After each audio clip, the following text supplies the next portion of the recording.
ፍብሎ መጥቶ ይወድቃል ጥቁር ነብር። ከዛ መጥቶ ግቢውን ጮሆ እንደሆነ ድምጽ እንደ ድመት የሚያሰማው ድምጽ አላሉ ጮሆ ከዛ ተቆጥቶ ይሄዳል አሉ። ከዛ ማን ነው እኔ ቤት ውስጥ ንጹህ ሳይሆን የገባው ብዬ ከራሴ ፈጥሬ አሉ ሴትዮዋ ከራሴ ፈጥሬ ንጹህ ሳይሆን የገባ ሰው ሊኖር ይችላል ይሄ ነብር የተቆጣው በዛ ምክንያት ነው ብለው ይሉ ነበርና ይሄ መንፈስ ለካ የሚፈልገው ልጆቼን ነው አሉ። ልጆቼ ስል የወለዷቸው ልጆች ማለታቸው ሳይሆን እነዚህ ያስተማሯቸው ልጆች ማለት ነበርና ለካ ከነዛው ልጆች መካከል አንዷን ይፈልጋት ነበር። ነብሩ ከነከሳት በኋላ ለሽንት ወጣ ማለት ነው። ቀሚሷን ገልባ ቁጭ ስትል ያው መጥቶ በተቀመጠችበት ነከሳት። ከዛን ቀን ጀምሮ ልጅቷ ከአቅሜ በላይ የሆነ ትንቢቶች ይሄ ያለ ድግምት ምናምን ነገሮች መናገር ጀመረ። ትንቢት ስላችሁ እዛው ሰዎች የሚፈልጉትን ነገር ትንቢት ነው የሚሉት እነሱ ራሱ እና መናገር ጀመረች። አንቺ እንደዚህ ሆኖልሻል ምናምን ስትል ጊዜ ባይ ራስሽን ችለሽ ውጪ። እኔ ማዘር እኔ ጠንቋይ መሆን አልፈልግም። እንደርሶ እንደዚህ ቁጭ ብዬ መካደም አልፈልግም። እንዴ እሱማ መብትሽ ነው እንደፈለሽ። እኔ ዘመናዊ ነው መሆን ፈልገው ከተማ ሄጄ እንደፈለኩ ነው። ምን ታረጊበታለሽ? ከተማ ብትሄጂ ቁጭ ብለሽ ብትነቁይ ሰው አይቀበልሽ። ታውቂዋለሽ በአሁኑ ሰዓት ከተማ ውስጥ ያሉ ሰዎች አብዛኞቹ ሳይንስ ላይና ስልጣኔ ላይ ነው ያሉት እኮ። እኔም መዘመን እፈልጋለሁ ብላ ወጣች። በቃ ሄደች። እሷን ተከትለው ደግሞ 3 ጓደኞቿ ተከትለዋት መጡና ትምህርቱን አቋርጠው ነው የሄዱት። የሴትዮዋን ትምህርት አቋርጠው የደብተርና ትምህርት ያስተምራሉ። የሚገርማቸው አቋርጠው ነው የወጡት። እሷን ተከትለዋት የበለጠ መንፈስ እንደሆነ ሲያውቁ ተከትለዋት ሄዱ እና ትገናኛቸዋለች። አንድ በሉ 3ቱን ጓደኞቿን እንደገናም ደግሞ ወንድ ትገናኛለች። እነዚህ ትራንስ ጀንደር የሚባሉት አይነት ወንዶችና ሴቶች ማለት ነው። ኤልቲጂቢኪው ነው ምናምን የሚባል አዲስ የመጣ የሆነ ስም አለ። ስም ተሰጥቷቸዋልና ትራንስጀንደር የሚባሉ ወንዶችና ሴቶች አሉ። ወንድም ትገናኛለች። ግን ወንዶችን በሙሉ የምትገናኛቸው መንፈስ ለማዋረስ ነው። የምን መንፈስ? የሰዶማዊ መንፈስ ለማዋረስ ነው። እባካችሁ ወንዶች ተጠንቀቁ። ተቅለስልሳ ምናምን አምሮባት ቆንጆ ሆና አይታችኋት አንድ ቀን ቀምሳችሁ ብቻ ዞር ካለች አንዲት ሴት ችግር አለባችሁ ማለት ነው። ተጠመቁ። በተለይ ብልታችሁን የሚያሳካካችሁ ከሆነ ምልክቱ ያ ነው የሚሉ ሴትዮዋ። ምክንያቱም አስክሬን ተገናኝታ ከአስክሬን ጋር ስለሆነ እንትን የምትለው ብልት የማሳከክ ያለ ቦታው ብልት የመቆም ምናምን እንደዚህ አይነት ብዙ ይኸው እንግዲህ ግልጽ ነው የምናገረው። ይሄ ነገር በመጥምቁ ዮሐንስ ጸበል እንደሚከሽፍ እሳቸው ሴትዮዋ ራሳቸው ሲናገሩ ምንድነው ቤታችን ውስጥ ድሮ ዝክር ይዘከር ነበርና ልክ የመጥምቁ ዮሐንስ ስም ሲነሳ በጣም ነበር የምናደደው አሉ። ወድቅ ነበር አሉ። እና የዚህ መንፈስ ጠላት መጥምቁ ዮሐንስ ነው ያሉት። እና ብትችሉ እባካችሁን ሸንቆሮ ዮሐንስም ይሁን ማነው ሸንቆሮ ዮሐንስም ይሁን ሌላም ዮሐንስ ቤተክርስቲያንም ካለ በዮሐንስ መልካ ዮሐንስን በመጸለይ ድርሳኑን በመግዛት ራሳችሁን አክሙ፣ ራሳችሁን አድኑ።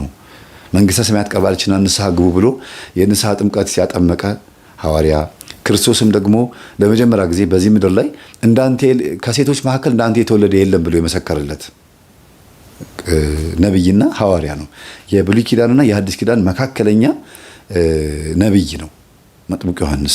የኦሪትንም ሕግ ይዞ መጥቶ የሐዲስ ኪዳንንም ዜና ያበሰረ ክርስቶስንም ያጠመቀ ሁለቱ መካከል ላይ የተገኘ ነብይ ነው። ክርስቶስ ሰውም አምላክም ነው። ይሄ ግን ክርስቶስ ራሱ ከሴቶች መካከል ድንግል ማርያም ከሴቶች መካከል ተለይተሽ የተባረክሽ ነሽ የተባለችው በድንግልናዋ ነው። ግን በወንድና በሴቶች መካከል በሩካቤ ከተገኙ ማለት ባልና ሚስት ተኝተው ሩካቤ አድርገው ከሚወለዱ ሰዎች መካከል እንደ መጥምቁ ዮሐንስ ያለ ማንም የለም ይላል መጽሐፍ ቅዱስ። ራሱ ክርስቶስ የተናገረው ነው። ኢየሱስ የተወለደው ግን ያለ ወንድ ዘር ነው። ከመጥምቁ ዮሐንስ ጋርም አይነጻጸርም፣ መጥምቁ ዮሐንስም አይነጻጸርም። ይሄ እንደምንድነው ማነሳላችሁ? እኚህ እናት መጥምቁ ዮሐንስን ስሙን ሲሰሙ ያንዘረዘረ ነበር ይላሉ። በጣም ነበር የሚያንቀጠቅጠኝ፣ በጣም ነበር ምጣላው ይላሉ። እና የአዳልሞቴ መንፈስ ጠላት መጥምቁ ዮሐንስ ይላሉ። በጣም ነበር በፈራው። አንዲት ልጅ ልታስጠነቁል እኔ ጋር መታ የመጥምቁ ዮሐንስን መልክ በኪሷ ይዛ መታ ነበር አሉ። እና በጀበና ነው ግንባሯን ብዬ ከቤት አባረኳታሉ። እና ለዋ ላይ ጀበናው ፈርሶባት ምንም አልሆነችም። ልጅቷ ሞተች ብዬ ስጠይቃቸው አረ ምንም አልሆነችም፣ ትኩስ ቡና ፈሶባት። እና በጣም ነው መጣላው መጥምቁ ዮሐንስን ነበር መጣላው አሉ ሴትዮዋ። ስለዚህ እቺም ልጅ በዛ እንደምትሆን ስላወቅኩኝ በአድራሿ መሰረት ሄጄ መጥምቁ ዮሐንስ ቤተክርስቲያን እንገናኝ አልኳት። መጥምቁ ዮሐንስ ቤተክርስቲያን እና መጀመሪያ ፒያሳ ዮሐንስ ቤተክርስቲያን የወንጌላዊ ዮሐንስ ማለት ነው ቤተክርስቲያን ቀጠርኳትና መጀመሪያ ስሜቷን ለመረዳት ብዬ ከዛ ደግሞ መጥምቁ ዮሐንስ ቤተክርስቲያን ቀጠርኳት። አሁን የመጥምቁ ዮሐንስ ቤተክርስቲያን ስቀጥራት ግን ልጅቷ ስትመጣ እውነትም እንዳሉ ሴትዮዋ ቅፍፍፍ ብሏት ደብሯት ምናምን የመጣችው። ለምን ነበር የፈለከኝ አለችኝ። ሴትዮዋ በነገሩኝ መሰረት እንዲህ አይነት ስራ ትሰራለች፣ ሽፋን ነው ብለውኛል።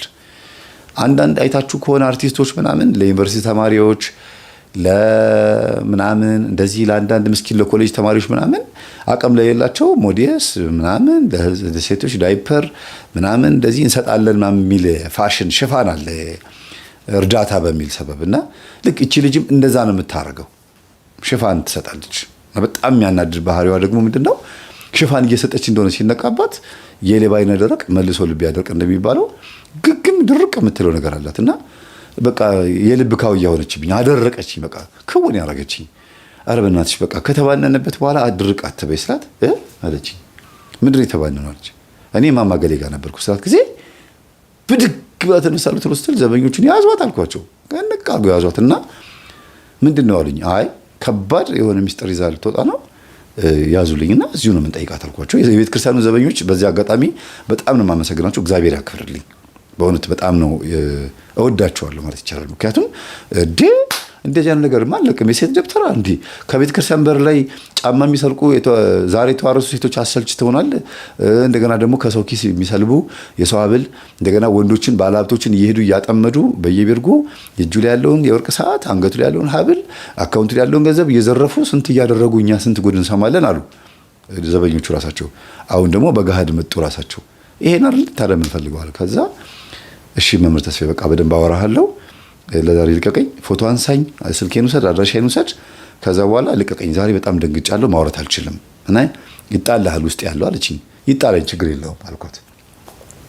ከዛ እዛው በቦክስ ጥልቅ አድርገችልኝ። እንዴ ይጣልሃል ማለት ይሄ ነው እንዴ? እኔ እኮ ምናልባት መንፈሱ መጥቶ የሆነ ነገር ያደርጋል መስሎኝ ነበርኩኝና ያው ቤተክርስቲያን ግቢ ውስጥ ቢሆንም የነሰረኝ ነስሬን ጠራርጌ ምን ብዬ እንደገና እንደ አዲስ ያዟት ብዬ ሄጄ በፖሊስ ማለት ነው ቁጭ አድርገን በፖሊስ ጠየኳት። ምክንያቱም በጣም ሀርድ ነው፣ በጣም ከባድ ነው የምትሰራው ስራ ይሄ ነው እና እኔ የቤተክርስቲያን መምህር ነኝ፣ ሳናገራት በስርዓቱ ቁጭ ብላ እንድታናገረኝ አድርጉልኝ አልኳቸው። መንፈሱ እንዳልሆነ በተወሰነ መልኩ ስለገባኝ ነው ፖሊስ የጠራሁት። ልጅቷ ሆን ብላ ነው የተማታችው፣ እንዳይጣላህ ብላ አውቃ ለካ ታውቀኛለች፣ እንተዋውቃለን እና ታውቀኛለች ስላችሁ የሆነ እንደማጋልጥ ምናምን የሆነ ነገር ሰምታለች። ለዚህ ነው እሺ በቃ በመምህር ተስፋዬ ያለችኝ። ወዲያውኑ እንዴት ስሜን አወቀችው እንዴት ተላመደችኝ ብዬ እኔም ግራ ገብቶኝ ነበረ እና በተደጋጋሚ አፍንጫዬ ይነስረኝ ስለነበረ ማለት የመታችኝ የወርድ ስለነበረ በቃ ለዛሬ አንተ ሂድና ታከም ወይም ደግሞ ራስን እንትን በል እኛ ጣቢያ እናስቀምጣታለን አለኝ። ጣቢያ ወሰዷት። በማግስቱ ኮራ ብዬ ዘና ብዬ ጣቢያ ሄጄ አስቡት ሰይጣንን ጣቢያ ስናናግረው ማለት ነው ማለት ራሷ ነች ግን እሱም ነው ደግሞ ሁለቱም ነው የሚያወሩትና እግዚአብሔር ይስጣችሁ። ፖሊሶቹንም አመሰግናለሁ፣ ዘበኞቹንም አመሰግናለሁ። በጣም በጣም ጨዋ ክርስቲያኖች አሉ አንዳንድ ቦታ ላይ ኢቭን ከፕሮቴስታንት መካከል እንኳን አንድ ጎበዝ የሆነ ልጅ ዝም ብለህ ጠይቃት፣ እኔ እየሰማሁኝ ነው አንድ ነገር እንድትናገሪ ምንም ነገር እንድትናገሪ አልፈልግም ብሎ በስርዓቱ እንድታወራ ነው የፈለገውና በሂድና ህዝብህን አስተምር። ይሄ በጣም ከባድ ነገር ነው። እኔ ራሴ ስሰማው ደንግጫለሁ አለ። ምክንያቱም ሬሳ እንደምትገናኝ ምናምን የተናገረችው ግን መጨረሻ ላይ እንዴት ነገርሽን ስንላት ጊዜ በቃኝ አለች። የሚገርማችሁ ነገር ሴትዮዋም ጋር ሲሄድ ቶሎ ነው በቃኝ ያለው። እዚህ ጋርም ስመጣ በቃኝ ይላል። ምንድን ነው እና ተጠራጠርኩ። በቃኝ ሲል አውቆ ነው እንዴ? እንዴት ሚስጥሯን ዘግዝካ ባንዴ ትናገራለች ብዬ እኔም ራሴ ብዙ ነገር ከባድ ነገር አድርጋለችና እንዴት ተናገረች ብዬ ገረመኝ። በኋላ ለካ ምንድነው ሴትዮዋ በቃኝ ሲሉ ለካ ወደ ልጅቷ ተዛውሯል። ልጅቷ በቃኝ ስትል ወደ ማን ይዛውራል? ወደ ጓደኞቿ እየተዛወሩ ለካ መንፈሱ እየተሻገረ ነው፣ እየሸሸኝ ነው። እና ፓስፖርት አውጥቶ ምናምን አንደኛዋን ይዟት ሄዷል። ወደ ዱባይ ሄዳለች። አሁን ዱባይ ኃይለኛ ተራማሽ ናት። ዋናው መንፈስ ተቆጣጥራ ሄደችው ልጅ ማለት ነው። ኃይለኛ ተራማሽ ናት። ተጠንቀቁ ዱባይ ውስጥ ያላችሁ ወንዶች። የሆነ በጣም ቢጫ የሆነ ፎቅ አካባቢ ላይ ነው የተከራየችው ተነግሮኛል። እዛ ቦታ ላይ ወንዶችን እየጨፈጨፈች ነው፣ በቃ እየጨረሰች ነው ማለት ይቻላል። ግብረ ሰዶም በቃ እሷን የተገናኘ በሙሉ ግብረ ሰዶም ነው የሚሆነው። ካገኛት በኋላ ሊያገኛት አይፈልግም ድጋሚ ማለት ነው። ያ ምንድነው ኦልሬዲ ለከፈቻቸው ማለት ነውና ተከፍሏቸው በረብጣ ዶላር ነው መንፈስ የሚያዋርሱትና ፖሊሶቹ ምን አሉ? እኛ አሁን ስትወነጅል ስትሰራ አላየናትም። ይሄን አድርጊያለሁ ብትልም ይሄንን ነገር በህግ ልንዳኘው አንችልም። እንዴት እንደምናደርገው ግራ ገብቶናል አለ እና ጸበል ቦታ ወሰዷትና በቃ ትፈወሳል ትዳን። ምንም ማድረግ አልችልም። ሰዎቹ የሉም መጥቶ የከሰሳት ስለሌለ ምንም ላድርግ አልችልም። አንተ መክሰስ የምትችል ከሆነ ሌላ ሰው ጠበቃ ምናምን አቆመ ምናምን መክሰስ ትችላለህ። እኔ ነፍሷ እንዲድን ነው የምፈልገው አልኳቸው። ቴክት በቃ ውሰዳት አሉኝ። እሺ ከዛ ይዣት ወጣሁኝ። ልታመልጪ ምናምን ትሞክሪያለሽ? በቃኝ አልፈልግም በቃኝ አለች። ስንት ወንድ አበላሸሽ እንዴ? ከ3000 ከ4000 ወንድ በላይ ተገናኝቻለሁ በዚህ እድሜሽ አልኳት። አዎ በየትኛው አቅምሽ በዚህ ሰውነትሽ ቻልሽው ይሄን ሁሉ ወንድ አልኳት። አዎ በቀን 3 ወንድ 4 ወንድ ቀላል ነው አለችኝ። ስንት ጊዜ አልኳት? 7 ዓመት። በጣም የሚገርማችሁ ነገር ፍጥነቱ ራሱ እግዚአብሔር ፈቅዶልኝ ነው ብዬ ነበር መጀመሪያ ያሰብኩት። በእርግጥም ነው እንድሰማ ያደረገኝ ነው። በእርግጥ ግን ደግሞ ስልታዊ በሆነ መንገድ ለካ እየዘረገፈ እየሄደ ነው ያለው። ከዛ ስልኳን ስጭኝ አልኳት። አይ የእሷን ስልክ እንኳን አልሰጠህም አለችኝ። እዚህ ጋር ነው አየሽ፣ እንዲነቃባችሁ አትፈልጊም፣ ንስሐ መግባትም አትፈልጊም። አይ የእሷን ስልክ ሰጠሁ ማለት እኔ ሞትኩ ማለት ነው። ስለዚህ ንስሐ ከገባሁ በኋላ ስልኳን እሰጥሃለሁ አለችኝ። ለምን? ከሚስጥራዊ ማህበረሰብ ጋር ተገናኝተናል። በጣም የሚያናድደው ነገር ይሄ ነው። መንፈሱን ከገጠር ይዘውት የአመድ ላይ የሚልከሰከሰውን መንፈስ አስረካቢውን ማለት ነው። ይሄ ተዋርሶውን የደብተራው ምናምን ይዘውት ወዴት ይሄዳሉ? ወደዛ። ቅድም ያልኳቸው ይሄን ነው። ሴትዮዋ ጽንሱን እያጨናገፉ ያቀርቡ ነበር ግብሩን። ልክ እንደዚህ ሁሉ ደግሞ ደብተራዎችም አስከሬን መገናኘት፣ ደግሞ መቃብር ቦታ ላይ መገናኘት። ማን የሚባለው ከዚህ ያቀረብኩላችሁ መናፍስቱ በሸለቆ ውስጥና የመናፍስቱ መንደር የሚለው መጽሐፍ ላይም ራሱ ይሄን ነገር አንብቤ ነበረ። ደብተራው በሌሊት ከሌሊቱ 8 ሰዓት ነው ምናምን ላይ ባልና ሚስት ነው ምናምን ሴቶችን ይዞ ሄዶ የገጠር ሴቶች ማለት ይዞ ሄዶ መቃብር ቦታ ላይ ሲገናኛት ተደብቄ ያየሁ ይላል ደራሲው ራሱ የዚህ መጽሐፍ ጸሐፊ። በቀጥታ ሄዶ ያየው ነው የተናገረውና በጣም ያስደነግጣችኋል። በቃ እና ልጅቷ ወደ ነጮች ተዛውራለች። ይሄ ሴራ ጥንሰሳው ከነጮች ጋር በጣም ማች ያደርጋልና ጠንቋዮች፣ አብዛኛዎቹ ጠንቋዮች የሚሰሩት ስራ ከነጮች ጋር የሚሰሩት ስራ ህዝቡን የማደናዘዝ። ለዚህ ነው አሁን እኮ ሃይማኖትም ሲነካ ሀገርም ሲነካ ምንም ሲል ዝም ብሏል። በቃ ህዝቡ ፍዝዝ። ለምን? በዝሙት ያልወደቀ የለም፣ በአመጋገብ ያልወደቀ የለም፣ የታሸገ ምግብ በመብላት በማህበራዊ ሚዲያ በስክሪን ያልወደቀ የለም። ሁሉም ፈዟል። በቃ በብዙ ነገር ዝም ብሎ ጅል ሆኗል። ኧረ እኔም በቃ መብላት፣ መጠጣት፣ መሄድ፣ መውጣት፣ በቃ ግብርም ክፈል፣ እሺ፣ ጣራና ግድግዳ ክፈል፣ እሺ፣ በሰልፍ ለዚያው በግፊያ በቃ በዚህ በኩል ግባ ወጣ፣ በዚህ ጫና እየመጣበት ይሄ ነው እንግዲህ አስገበራቸው። በትንቢተ ኤርሚያስ በሰቆቃ ኤርሚያስ ላይ ያለው በወቅቱ የነበረው የባቢሎን ንጉስ ነቢዩ ዳንኤልን ሌሎችንም እነ ሕዝቅኤልን እንዲሁም ደግሞ እነ እዝራን እነ ነህምያን እነ ሐጌ የሚባሉትን ወደ ባቢሎን ምርኮ የወሰዳቸው በእንደዚህ አይነት ጊዜ ላይ የነበረ የፈዘ የደነዘ ትውልድ ስለነበረ ነው። የእግዚአብሔር ሕዝቦች ተብለው ግን በዓልን ያመልኩ ነበረ። ሕዝቡ በሙሉ ተጠምዶ ተይዞ ነበረ። አሁን ዛሬ እንዳለ ነው። የስም ክርስቲያኖች ነን፣ ማተብ አድርገናል፣ እናስቀድሳለን እንላለን፣ ወንጌል እንካፈላለን እንላለን፣ ግን ከቅዱስ ቁርባን ያራቀ ህይወት ነው ያለን። ስለዚህ የሚበተነው መንፈስ አንደርቢው እንደ ደብተራ ሄድሮ ዝም ብሎ ሄድና ድንጋይ ወርውር፣ አሸዋ በትን፣ አፍዝዛቸውና ቤት ውስጥ ያለውን ቴሌቪዥን ሶፋ ልስረቅ እንደሚባለው አይደለም። ሀገራዊ አንደርቢን የተበተነብን ማለት ነው። አገራዊ በገንዘብ ላይ አይታችሁ ከሆነ የሆነ ጊዜ ላይ 10 ብር አሁን አረንጓዴ ነች አይደል? የድሮ 10 ብር ደግሞ የዛሬ ስንት ዓመት የነበረችው ቀይ ነበረች።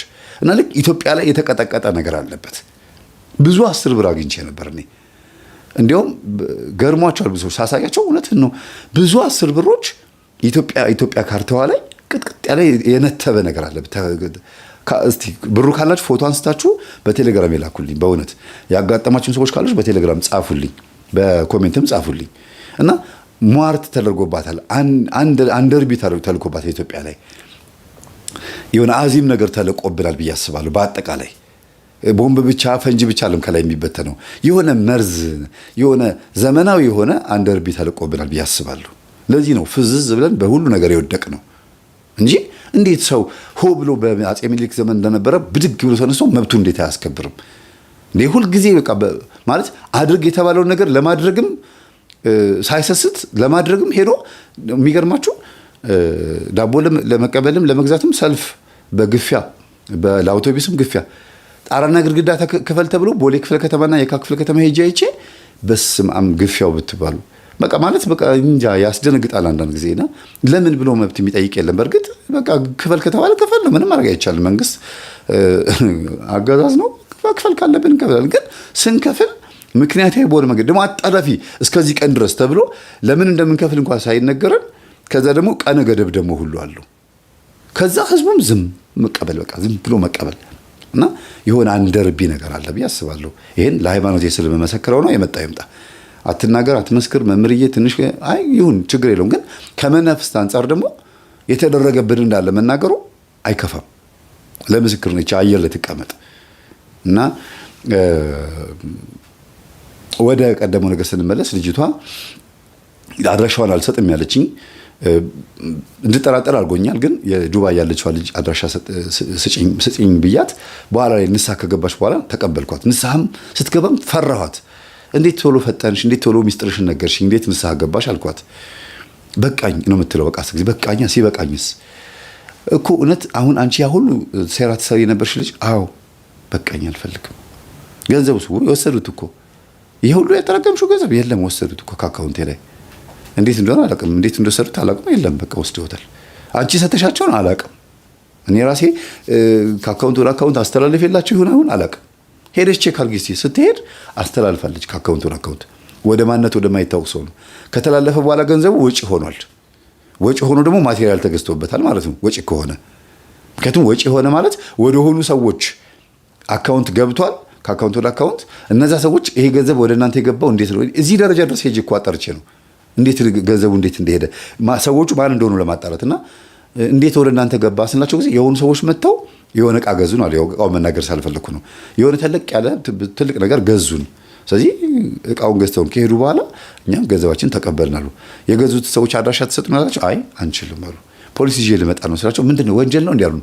አዎ ገንዘቡ የሚፈለግ ገንዘብ ነው፣ ወንጀል ነው። ስለዚህ እኔ አድራሻቸውን ፈልጌ ነው እንጂ ማን እንደሆኑ ፈልጌ ነው እንጂ እንትን አይደለም ሌላ ነገር አይደለምና አይ በቃ እንቃሉኝና ስልክ ሰጡኝ። ከዛ ልክ ስደውል አርፈ ተቀመጥ ገና ሄሎ ስላቸው ጊዜ አርፈ ተቀመጥ ያሉኝ። ለምን ደውለው ነግሯቸዋል። እነዛ ሰዎች ደውለው እንደዚህ ስልካችሁን ወስደዋል ምንም ማድረግ አንችልም ያሉት። ከዛ አርፌ እቀመጣለሁ ችግር የለውም። ግን እንዴት መናፍስታዊ በሆነ መንገድ ከአንድ አካውንት ወደ አካውንት እንደወሰዳችሁ ብቻ እሱን እንድትነግረኝ ነው። እንዴት እነግርሃለሁ አለኝ። እንዴ ምን ችግር አለው ንገረኝ፣ እየሰራችሁበት አይደል? ለምን የማታፍርበት አሰራር ከሆነ ንገረኝ። ፈልገው ነው ለአንተ አለኝ። አዎ ፈልጌው ነው አልኩት። ለነገሩ አንተ በዩቲዩብ ላይ ምን እንደምትሰራ ስለማውቅ አለኝ። ፈልገው እንዳልሆነ አውቃለሁ፣ ግን በቃ ሂፕኖሲስ ነው አለኝ። ማፍዘዝ ማደንዘዝ ማለት ነው። ወሰዷት ጅንዝብ አይታችኋል። ቅርብ ጊዜ የመጣ በዶላር ላይ ምናምን ቦርሳ ውስጥ እስቲ ይሄን ነገር አይተሻዋል ብለው አውቆ ቦርሳ ክፍት ያደርጋሉ። ልታዩ ጎንበስ ስትሉ ብን የሚልባችሁ ነገር አለ ትላል። ጅል ነው የምትሆኑት በቃ። ከዛ አምጣው ሰዓትን፣ እሺ ወርቁን አምጣው፣ ሞባይሉን አምጣው፣ ብሩን አምጣው፣ እሺ ተሰጡትና ከሄደ በኋላ ተባኑና ወይኔ ማለት ትጀምራላችሁ። የሆነ ብናኝ ነገር መጥቷል፣ የሚበን ነገር የሆነ የሚሸት ነገር አለ እና ዞሮ ድግምትም ይሁን ኬሚካልም ይሁን ምንም ይሁን ብቻ ሂፕኖሲስ ማፍዘዝ ማደንዘዝ ነው የሰሩባት። እና ልጅቷ አሁን ዛሬ ላይ ምንም የላትም። የተሸከመችው ስጋ ኃጢአት የተሸከመ ስጋ ብቻ ነው ያላት። 3000 ምናምን ወንዶችን የተገናኘ ስጋ ብቻ ነው ያላት። በጣም የሚከብድ ነው በእውነት። አንድ ሰው ይሄን ያክል በህይወት ቆማ መሄዷ ራሱ መንገድ ላይ ስትመጣ ስቀጥራት ስትመጣ ሳያት አንዳንድ ቀን ካፌ ውስጥ ሆኜ እንደዚህ ዞራ መጣ እኔ ጋር እስክትደርስ እንደዚህ ባይኔ ስከተላት ባይሜሮ የማስበው ምንድነው የነገረችኝ ነገር ነውና በስመ አብ አሁን ይሄ ሰውነት ይሄን ሁሉ ወንድ አስተናግዷል እላለሁ፣ እደነግጣለሁና ሰው በጣም ለኃጢአት ብርቱ ነው። ለስግደት ቢሆን ኖሮ እኮ እውነት 41 በጣም ከበደኝ ነው የምንለው፣ 21 ከበደኝ እንላለን። ለስግደት ሲሆን በጣም ከባድ ነው በእውነት። አጋንንት ውስጥ ካለ አረቄ አንድ ትልቅ ጠርሙስ አረቄ እንኳን ቢጠጡ አዳልሙት ማነው ሰንገላ መንፈስ ያለባቸው አንዳንድ እናቶች አሉ፣ በተለይ ሴቶች ላይ ይበዛል። ቤታቸው አረቄውን ይገዙትና ያመጡና ደቅ አድርገው ይጠጡታል እና አይሰክሩም። ይገባል አዳልሙቴ ነው ወይም ወሰንገላ ነው ይሄን የሚፈልገው። ብዙ ጊዜ ወሰንገላ ነው የሚፈልገው ይሄንን። አዳልም ያው ሲቆጣ ሴትዮዋን ለመጉዳት ብሎ አረቄውን ያሰጣቸዋል። አይሰክሩም፣ አይታመሙም። ለምን? የሚጠጣው ማን ነው? አጅሬው ስለሆነ ነው። አሁንም ወሲቡን ስትፈጽመው እሷ ልክ እንደዛ ነው። አጅሬው ስለሆነ ወሲቡ የሚያስፈጽማት ወይም የሚያዋርሳት እሱ ስለሆነ ይመስለኛል አብዛኛዎቹ ባለትዳር ወንዶች ከትዳራቸው ውጪ ሴተኛ አዳሪ ጋር ከሄዱ ይሄ ነገር አለባቸው ብዬ አስባለሁ። ሚስቶቻቸውን ሀፍረተ ስጋቸው ባልሆነበት መንገድ ልገናኝሽ ብሎ የሚያስቸግሩ ወንዶች፣ ይሄ ችግር አለ። ከእንደዚህ አይነት ሴቶች ጋር የተገናኙ ናቸው። ልቅ በሆኑ ፊልሞች የተጠመዱ ወንዶች እነዚህ ሴቶች ያገኙ ወንዶች ናቸው። ሳያውቁት ታዲያ አውቀውትም አይደለም ሳያውቁት ሊሆን ይችላል፣ አውቀውትም ሊሆን ይችላል። አብዛኞቹ ግን አያውቁም ነው የምትለው እሷ። በቃ እኔን ካገኙኝ በኋላ ድጋሚ እንዳትመጣሽ ስለው እሺ ብሎ ነው የሚወጣው። ከዛም በኋላ አይቻቸው አላውቅም። መልካቸውን ራሱ አላስታውሳቸውም። ትናንት የተገናኙት ወንድ እንኳን አላስታውሰውም ነው የምትለው ሴትዮዋ ልጅቷ። እና ደግሞ መልኳ እዚህ ግባ የምትባልም አይደለችም። ከመልክ እንኳን ስታዩት በፍጹም ማለት ይሄን ያክል ነች። ከመልክ ከቆዳ ነው የምላችሁ። ታዲያ መልክ ያበላለጥኩ አይደለም ማለት ወንድ አይቷት ዋው ምናምን የሚል አይደለችም። የሆነ ቀለም ደፍታበት ነው የምትወጣው ፊቷ ላይ እና የሆነ ብታነሱት እንደዚህ የሚነሳ ፊት ነው ማለት ኬሚካል ከተቀባሽ በኋላ እንደ ኮላ የሚደርቅ ቢሆን ኖሮ እንዲህ ስታነሱት የሚነሳ ነው። ሁለት ማስክ ነው ማለት ነው ፊቷ። ሌላ ሴት ሆና ነው የምትወጣው እና ፍጥነትሽ በጣም አስፈርቶኛል። ለማንኛውም ቶሎ ንስሐ መግባትሽ አሪፍ ቢሆንም ግን ጸበልተኛ መሆን አለብሽ። አሁን ጸበል ግቢ አልኳት፣ ጸበል ገባች እና ዱባይ ያለችውን ስልክ ተቀብዬ ስደውል አርፈ ተቀመጥ አልተባልክም ወይ ያለች። እኔም ያው አርፈ ተቀመጥ እንደተባልኩት አርፌ ተቀምጫለሁ ማለት ነው። ግን ትምህርቱን ወደ እናንተ እኔ ብቻ እንደማቀርበው ስለሚያውቁ እንዳታቀርበው አላሉኝም። ቪዲዮ እንደማላወጣ አውቀዋል። አይ ያን ያክል እንኳን አይደለም፣ ትምህርትህን ብቻ ስለሆነ የምታቀርበው አንተን አንፈራህም፣ ወይም ደግሞ ያን ያክል እኛ ላይ አደጋ አትጥልብንም። ኤኒዌይስ ምን እንደምትል ግን መስማት እንፈልጋለን ያሉት። በጣም የሚገርም ነው። ቪዲዮ እንደማላወጣ ሁሉ ያወቁ ሰዎች ናቸውና ተመስገን፣ ጥሩ ነው። እነዚህ ሰዎች በድብቅ ትምህርቴን ያዳምጣሉ ማለት ነው። ስለዚህ አንድ የሆኑ ሰዎች የሆኑ በጎች ወደ በረት አገኛለሁ ማለት ነው። ወደ ክርስቶስ የሚመጡልኝ ነፍሳቶች ይኖራሉ ብዬ ተስፋ አደርጋለሁ። እናንተም በጸሎት አግዙኝ። ድምጻቸው በጣም ነው የሚያስፈራው ሲናገሩ። የሆነ ተዋርሶ እንደሆነ ያስታውቃል። ብዙ ጊዜ የጠንቋይ ድምጽ ታውቃላችሁ የሚል ድምጽ ያለባቸው ሰዎች በጉንፋን ካልታመመ በስተቀር ያ ድምጽ ሁሉ ጊዜ ሊሆን አይችልም አይደለ? እንዳለ እንደዛ ናቸው በስልክ ማወራቸው በሙሉ። እና ሰሞኑን ዘምተህብናል፣ ግን ከአንተ ልፍልፋ ውጭ የምታመጣው ነገር የለም ያሉኝ። ምን ያህል ልበ ሙሉነት እንደተሰማቸው። ለዚህ ነው ግብረ ሰዶማውያንም ሆኑ እነዚህ ከሴት ጋር የሚገናኙት አብዛኛዎቹ ድግምት ጀምረዋል፣ እባካችሁን የሚያስፋፉት ያሉት በጅንጀና ወይም በመደፈር ብቻ አይደለም። እንደ ድሮ ህፃናትን ደፍሮ ከዛ ሲያድግ ሰዶማ ይሆናል አይደለም። ኧረ ትልቆችም እየተደፈሩ ነው። የሚደፈሩት ግን አልጋ ላይ ብቻ አይደለም፣ ገና ሲነኩ ነው። እና እባካችሁን ምዕመናን ይሄንን ገጠመኝ ለሁሉም አዳርሱልኝ። የሴት ደብተራዎች አሉ። ይህቺ ልጅ ያቺ አንድ ዱባይ ሄደችው አለች። ሁለት ጓደኞቿን ደግሞ ስትነግረኝ ደግሞ ሁለቱም ጓደኞቿ ተጋብተዋል። ሴቶቹ ማለት ነው፣ ሴትና ሴት ተጋብተዋል። ሌላ አንፈልግም ብለው ሀብቱን ይዘው ተቀምጠዋል እና እየተፈለጉ ነው አለች። እኛ የምንፈልገው ስራ እንድትሰሩ ነው እንጂ እንደዚህ እንድትደበቁ፣ ገንዘቡ እንድትበሉበት፣ እንድትጠጡበት፣ የኢትዮጵያን ቀይ ወጥ ብቻ እየበላችሁ እንድትቀመጡበት አይደለም። እኛ ዓለምን በሙሉ በኃጢአት እንድታዳርሱልን የምንፈልገው ብለዋቸዋል ያለች። እና አሁን ወንዶች ሰብሰብ የምንልበት ራሴንም ጨምሬ የምናገረው ለምንድን ነው የምትሉበት ብዬ ስናገር ራስን ትቢት እንዳይሆንብኝ ነው እንጂ እኔ ባለትዳር ነኝ። ግን ብዙ ጊዜ ወንዶች ሰብሰብ የምንልበት የምትሉበት ጊዜ ነው። ትዳራችሁን ብቻ የምታዩበት ጊዜ ነው። ትዳራችሁንም እንኳን እያያችሁ በጣም ጥንቃቄ ማድረግ አለባችሁ። ለምን በዝሙት ብቻ አይደለም የሚገባው፣ በማህበራዊ ሚዲያም ይገባል፣ በአመጋገብ ይገባል። አሁን ማጂ መረቅ ክኖር ይቅርታ ለምጠራው ስም ምንም ችግር አለበት የለበትም አላየሁትም። ግን ተብለው የሚመጡ ከወጣወጥ ከምግብ ጋር የሚመጡ ነገሮች በሙሉ አሁን ተአማኝነት የላቸውም። በጅምላ ነው የምናገረው። እነዚህ ወጥ ላይ የሚደረጉ ቅመሞች በአጠቃላይ ለምንድን ነው ስም ጠርቼ የምናገረው? ውስጡ ጄላቲን የሚባል ወይም ደግሞ እንትኖች አሉት። የአሳማ ስጋ ኒኮቲኖች አሉበት። የተለያዩ ሳንፈልግ ቄደር መጠመቅ በየጊዜው መጠመቅ የሚገባን ሁኔታ ውስጥ ገብተናል። ምግብ ቆንጆ ዶሮ ወጥ ቤታችን ዶሮ አርደን ሰራን ብለን ወጡን ለማጣፈት ግን የምንጠቀምባቸው የአህዛብን የተለያዩ የአወሬዎችን ምናምን ጭማሪ ነው። እና አሁን በከተማችንም እየሰማን ያለ ነው ትልቁ ነገር ያ ነው። ገበያ ሊቀር ነው እየተባለ ነው። ይሄ መርካቶ በየቦታው ጉሊት ቸርችሎ እንደዚህ ምናምን ላስቲክ ዘርግቶ ምናምን ሊቀር ነው። ቀርቷል ኦልሬዲ። አሁን እየጠፋ ነው። ለምንድን ነው ይሄን የሚያስወግዱት? ህዝቡ ሱፐር ማርኬት ተጠቃሚ እንዲሆን የሱፐርማርኬት ተጠቃሚ ሲሆን ደግሞ ፓስቸራይዝድ የሆነ የታሸገ ነገር ነው። ከየት መጣ፣ ለምን መጣ፣ በምን መጣ፣ እንዴት ተሰራ አይታወቅም። ትበላታለህ ማለት ነው። ጉድ ነው እንግዲህ። አሁን ገጠሩ ክልል ሄደው ደግሞ ገበያ አቁሙ ሲባል ሄደሽ ቀጥታ ሱፐርማርኬትና ፋርማሲ ወይም የሆነ ቦታ ላይ ግዢ ስትባይ ከባድ ነው ሁሉ ነገር። ከዚህ በፊትም ተናግሬ ነበር፣ ሰምታችኋል። ማይክራፎን፣ የቤተ ክርስቲያን ማይክራፎን፣ የመስጊድ ማይክራፎን፣ አላህ አክበር የሚሉበትም ቅዳሴ አህዱ የሚባልበትም ማይክራፎን ለግቢው ብቻ እንዲሆን አሁን ቅርብ ጊዜ ሲናገሩ ሰምታችኋል አይደለም? ለግቢው ብቻ እንዲሆን ተደርጎ ሞደርናይዝ ተደርጎ እኛ በሰጠናችሁ አይነት አሰራር ነው የምትሰሩት ብሎ ተናገሩ አይደለም? እንግዲህ ይሄን እኔ ቀድሜ ተናግሬው ነበር የዛሬ 2 ዓመት 3 ዓመት። እንደዚህ ሊደረግ ነው። ማይክራፎን ሊከለከል ነው። ቤታችን ሆነን ቅዳሴ ሰዓታት ምናምን የምንሰማበት ሁኔታ ሊቀር ነው። ሄደን ካህናቶች አጠገብ ካልሆንን በስተቀር አንሰማውም። ያንን ነገር ጭር ያለ ሊሆን ነው ሁሉ ነገር ብዬ ነበር። አሁን መጣ። አሁን ልክ እንደዚህ ሁሉ ደግሞ አሁንም የሱፐርማርኬት ያልኳችሁም ደግሞ ከሆነ ዓመት በኋላ ደግሞ መምጣቱ አይቀርም ማለት ነው። ስለዚህ ሁሉ ነገር እንትን ነው። ግሎትራ ወይም ግሎባላይዜሽን ትራዲሽን አንድ እየሆነ ነው። ኒው ወርልድ ኦርደር፣ ዋን ወርልድ ገቨርንመንት፣ ዋን ወርልድ ሶሳይቲ አንድ እየሆነ እየተሳሰረ ነው ያለው። ሰንሰለት እየሆነ አንድ መስኮት እየሆነ ነው ያለው። አንድ መንደር እየሆነ ነው ያለው። ስለዚህ ያ ደግሞ የሚፈለገው ለምን ነው ይታወቃል። ለምን ከኢትዮጵያ ተጀመረ? አፍሪካ ውስጥ ካልጠፋው ጊዜ ሁሉ ነገር የሚጀምሩት ኔትወርኩንም 5G'ንም ምኑንም ኢትዮጵያ ውስጥ ነው። ለምን ሲባል የሆነ ኮንስፓይረሲ አለ፣ የሆነ ሴራ አለ፣ ጥንሰሳ። ያንን ነገር ነው እንግዲህ እንድትነቁበት የምፈልገው። ከኮንስፓይረሲዎች ውስጥ አንዱ ሰዶማዊነትና ሌዝቢያንነት ነው። ሴትና ሴት ወንድና ወንድ ማጋባት ነው። ለዛም ደግሞ መንግስት እንደፈረመ ይታወቃል። ምንም የማይካድ ነገር ነው።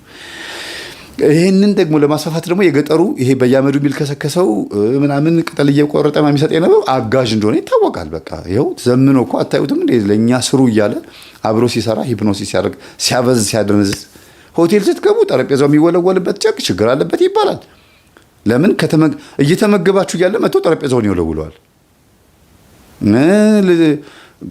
ሊያናግራችሁ በመጣ ቁጥር ጠረጴዛውን ወልውሎ ይሄዳል። እኔ አንዳንድ ጊዜ በጣም ደነግጣለሁ።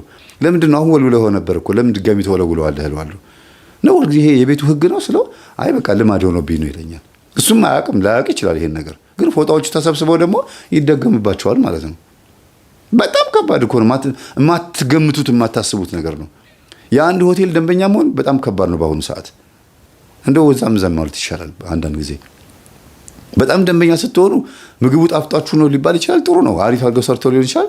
እያማተባችሁ በስማ ቢያላችሁ ብሉ፣ ችግር የለውም። ግን ደግሞ በአንድ በኩልም ደግሞ ተጠራጠሩ። ምን ትሉታላችሁ? እና ከጃምቦ ቤት ከድራፍት ቤት ከሁሉም ቦታ እየዞሩ ያው አንድ የሚጠጡት በዚህ ይገባል በዚህ ይወጣል። ሽንት ቤት መመላለስ ማለት ነው። እንትን ትደፋላችሁ ስፖንጅ እንደሚመጣው እቃ እንደዛ እኮ ገንዘባችሁን ታረት ትረጫላችሁ። መንገድ ላይ ግን የኔ ቢጤ ሲለምን ደግሞ እግዚአብሔር ይስጥልኝ ትሉታላችሁ። እና ምን አይነት ስብዕና ውስጥ እንደገባን ግን እኔ አላውቅም። ሰው ለስሜቱ መጥኖ እንኳን መስጠት አቅቶታል። ዝም ብሎ በቃ እንደዚህ መሞጀር ነው። እና ምዕመናን እግዚአብሔር ይሁነን፣ ሌላ ምንም ልል አልችልም።